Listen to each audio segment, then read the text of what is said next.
Hello and welcome to Valintech channel. My name is Val and today I will work on this legendary Seiko King Quartz watch, which along with the names like Grand Quartz, Lord Quartz and others tried to replace mechanical watches a few decades ago. It was a huge movement towards quartz watches, causing many mechanical watch companies to disappear. Here is a serial number on the case back. Here is the door to the battery compartment, and the model of the movement here is 5855 with the case design number of 8810. This particular King Quartz watch was bought on eBay as a defective, and I'm going to find out the problem and try to fix it. Now let's see what's the problem here. It's that nothing could be adjusted or changed by using this crown. Not time, not date.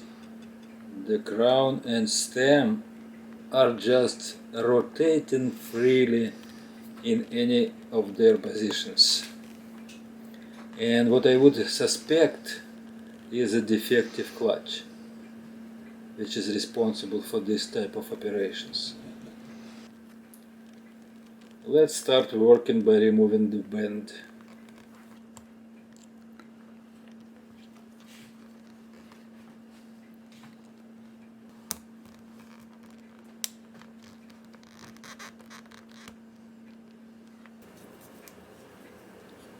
There is a small window on the case behind the bend on both sides of the watch, and there is some spring holding the case and the bezel with crystal together. We will need to press on those springs, and parts should be separated.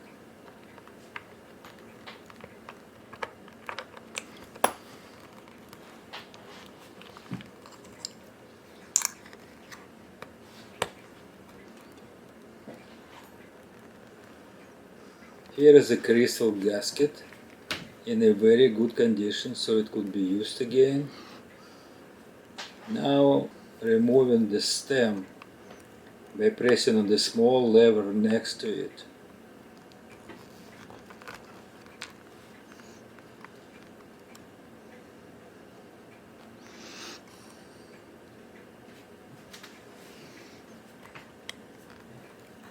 And the movement is out.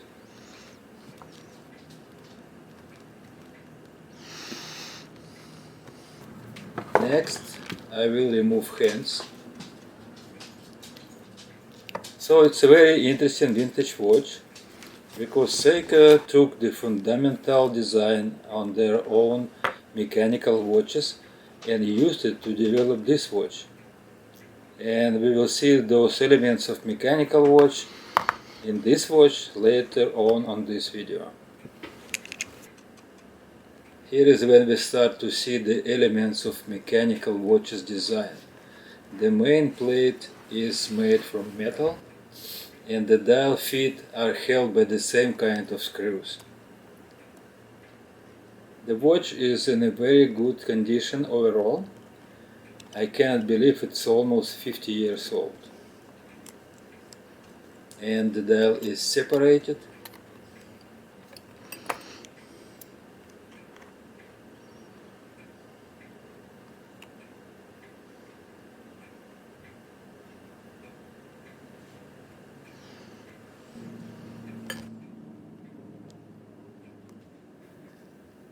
Turning the movement to the dial side, and we can see that it looks absolutely like a typical mechanical watch.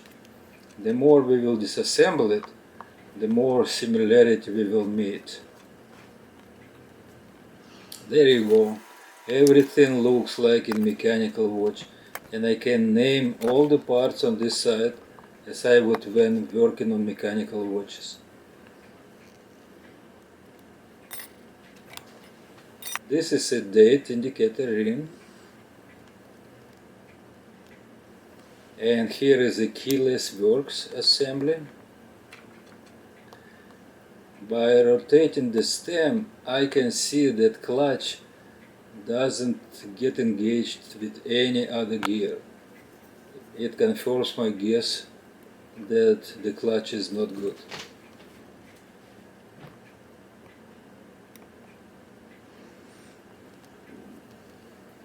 I'm going to remove the clutch and take a look at it closely. Upper plate,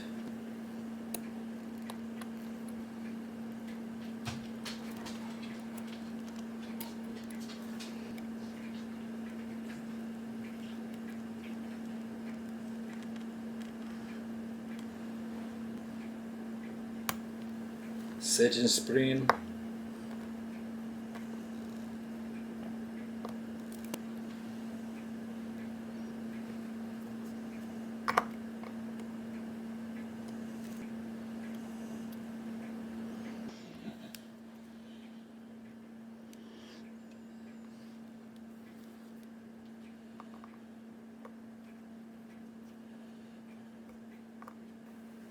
setting lever cover plate, the setting lever,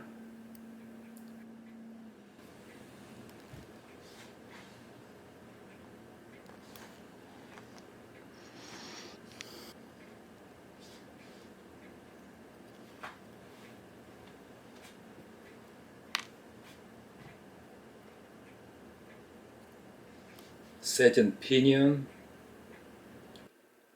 and the clutch or sliding pinion. And we can see that all teeth on one side are pretty much eaten up, which causes the issue. So here is the donor movement that was found on eBay, and I'm going to use its clutch as a replacement. The only thing is that I don't know if it is not defective as well as mine. We will see just in a bit. Fast forward to repeat disassembling process.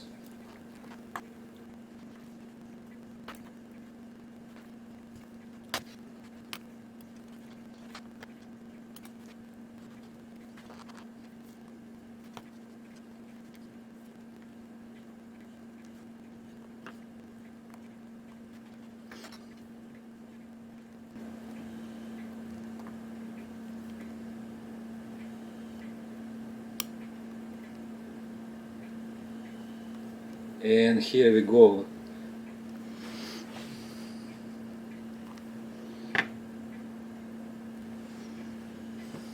This clutch is in a very good condition. And here is a comparison of both. Now I will continue to disassemble the whole movement because I want to service this movement in the same manner or almost as I would service a mechanical watch. That's all for this side. And it looks like main plate from mechanical watch, as I mentioned before. The other side looks like mechanical watch only in part of the wheel train and a wheel train bridge. I can imagine that Seiko removed the mainspring barrel, the escape wheel, pallet fork and balance assembly, and replaced them with elements of the quartz design, the step motor, quartz generator, and electronics module with some controller chip on it. Also removing now a small plate with a gear that works together with a small spring next to it. This is the small spring in the middle. This is a very interesting feature of this watch. You can stop a second's hand or move it by 2 seconds ahead by using stem.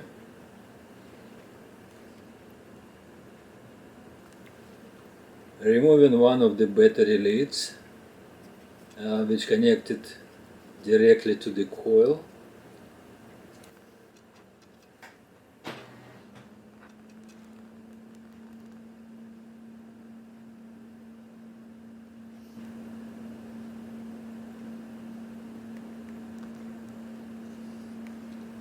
And now it's time to remove the coil. It is made of a very thin copper wire, and a very high care should be taken in servicing this coil, because it could be get damaged very easy. I think easier than this hairspring in a mechanical watch. Starting to remove the train bridge. This watch has 8 jewels, so we can see 4 of those on this bridge and other 4 we saw on the dial side. 3 screws are holding the bridge. And look at this bridge. It's solid and very well made, as it would be in mechanical movement. One wheel is stuck to the bridge. This confirms the need of the full service. This is a second wheel, and it goes here.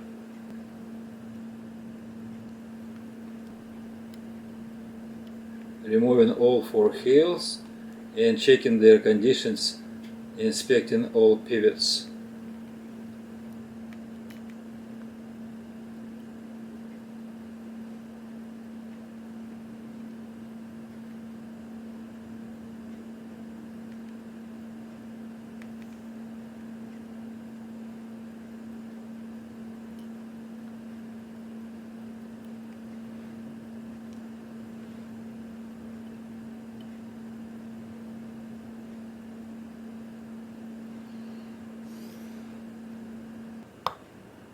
Removing one screw holding the second wheel jumper.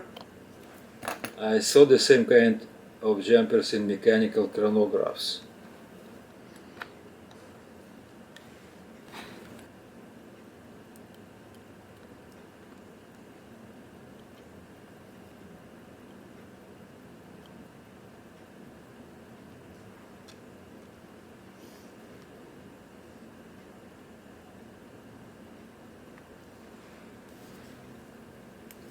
Now lifting up the stator of the stake motor, and I'm lifting it with the rotor that is magnetic and is hanging in the stator hole.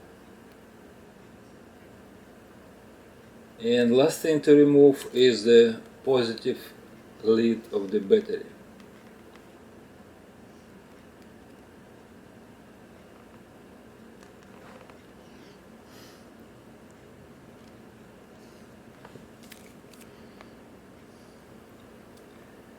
And finally, for the part 1 of this video, I am going to collect all parts for cleaning in ultrasonic machine.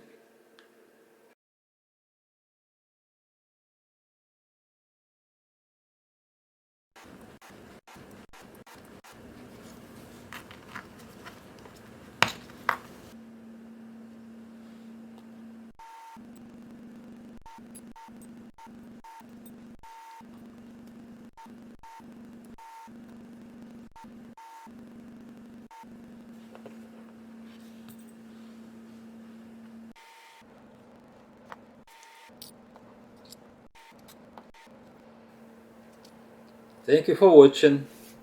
The second part will come pretty soon, and I will show how I lubricate and assemble this nice King Quartz watch. Stay tuned, and I'll see you next time. Bye now.